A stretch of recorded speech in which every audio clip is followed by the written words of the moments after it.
मित्र हो, जय भीम.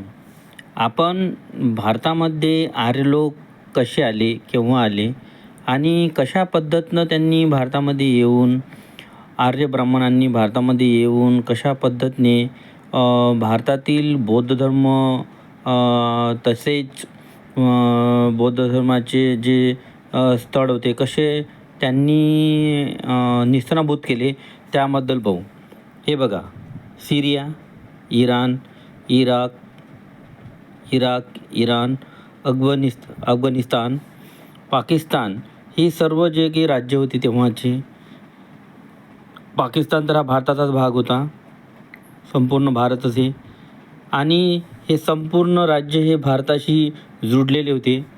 नेपाळ, बौद्ध राष्ट्र, तिकडे म्यानमार. भगवान बुद्धांचा जन्म जेव्हा 563 लुंबिनी, नेपाळ येथे जेव्हा झाला तेव्हामध्ये पुऱ्या विश्वामध्ये एकही धर्माचं अस्तित्व नव्हतं. पुऱ्या आशिया खंडामध्ये सम्राट अशोकद्वारा पूर्ण विश्वामध्ये शिलालेखावर बुद्ध धर्मांचे लेख लिहून, बुद्ध धर्माचे विचार, बुद्ध धर्माच्या ज्या काही गाथा आहेत त्या लिहून पूर्ण देशामध्ये सम्राट अशोकद्वारा जहाज मार्गाने पाठवण्यात आल्या जातात. श्रीलंका, म्यानमार, बराबर है. तर विश्व का पहला धर्म बौद्ध धर्म हो गया. पूरे भारत से लेके पूरे विश्व में बुद्ध धर्म के ज्ञान की प्राप्ति के बारे में पता चलने लगा. लोग बाहर देश से भारत में आके बुद्ध धर्म के बारे में पढ़ने लगे. हुयांग लिखता है कि जब वो चाइना से भारत आया था तो उसने एक भी धर्म भारत में होने के कोई संकेत नहीं मिले.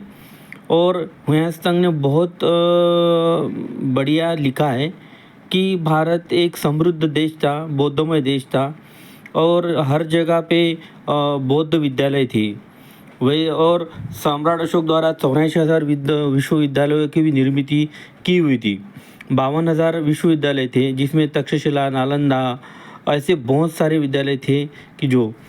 और बाद में क्या हो गया कि इस रास्ते से, ये जो रास्ता मैंने बताया आपको यहाँ से भारत तक, ये इस रास्ते से जब आर्य लोगों का मुख्य काम था कि वो ये चरवाहा बोलते ना उसको, जो मेंढी, बकरी और पशुपालन करने वाले लोग, चराव. तो ये लोग वो बिजनेस करते थे, वो गाय भैंस चराने का धंधा करते थे, बकरी चराने का. तो उनको दो कला उनमें अवगत थी. एक तो तीरंदाज थे, वो तीरंदाजी में बहुत माहिर थे. दूसरी बात कि वो निर्दयी की हत्या के बारे में, किसी की भी हत्या करना हो तो उसके लिए वो शौक या कुछ भी दुख करते नहीं थे. तो दो चीज़ों में वो पारक थे. एक तो तीरंदाजी करना, उसमें किसी की भी जान चली जाए तो उनको कोई दुख नहीं होता था. और क्या बोलते उसको, शिकार करके ही अपना खाना पीना उधर निर्वाह करना. ये लोग धीरे धीरे इस रास्ते से जब भारत की ओर आए, यहाँ से इनके लिए भारत लग गया था पाकिस्तान से ही. ये भी बौद्ध राष्ट्र ही थे, अफगानिस्तान हुआ, ईरान हुआ, ये सब. तो यहाँ तक जो आए पाकिस्तान तक, यहाँ से भारत की सीमा चालू हो गई. इन्होंने यहाँ देखा कि सभी राज्य छोटे छोटे इसमें राजाओं में बटे हुए हैं. इन्होंने क्या किया फिर, समझो कि यहाँ एक छोटा सा एक कोई कस्बा है, यहाँ के लोगों पे आक्रमण किया, यहाँ के लोगों को मारा तीरंदाजी से और इतना अपने कब्जे में कर लिया. और उस टाइम में क्या थे कि कोई ऐसी सुविधा नहीं थी कि यहाँ से लेके यहाँ अगर कोई राजा रहता हो यहाँ पे तो उसको पता चल जाए कि भाई यहाँ हमारे यहाँ हमला हुआ है, हमारे लोगों को मारा गया, ऐसा वैसा कुछ भी नहीं था. ये फासला बहुत लंबा था और साधन कुछ नहीं थे जाने आने के, नदी पार करके या कुछ ऐसे यहाँ से यहाँ जाने के लिए महीना 2 महीना लग जाता था. तो ये होने के बाद में क्या, ये अपनी फ़ौज बढ़ाती थी.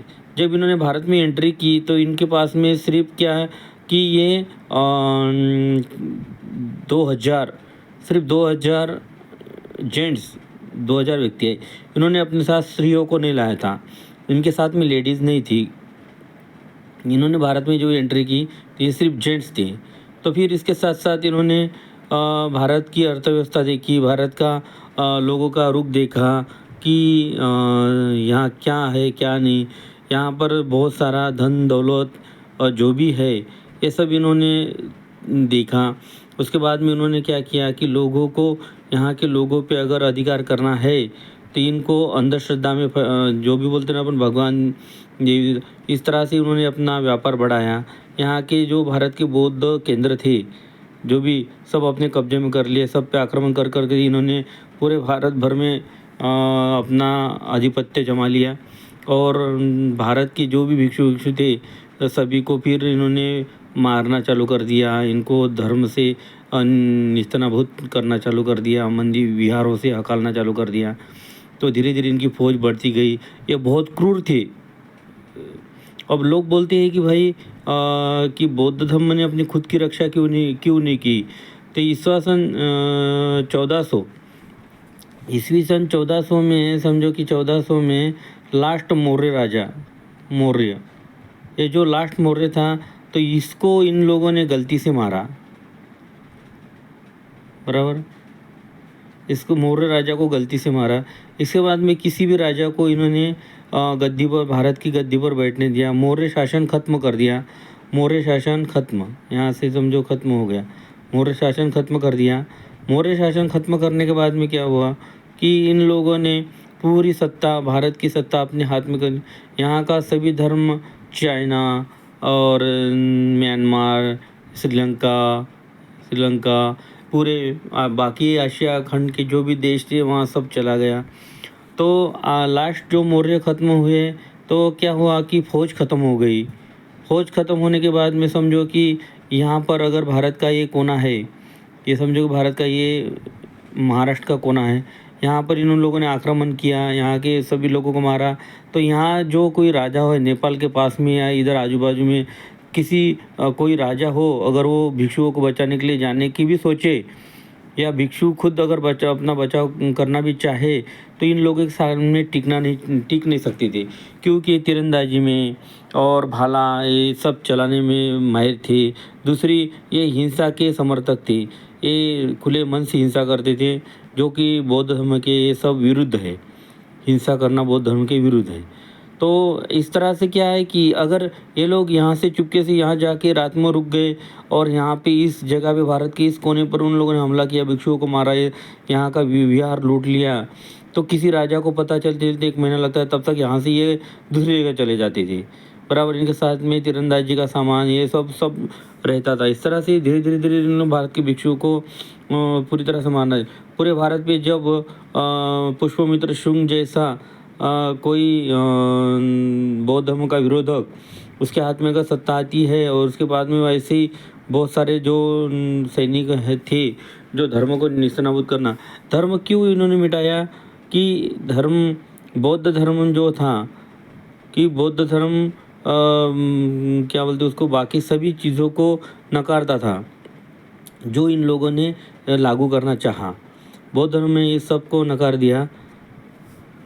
तो इस तरह से क्या सभी को ये लोग ख़त्म करते अपना शासन करके इन लोगों ने ईस्वी सन 1400 लेके भारत को गुलाम किया।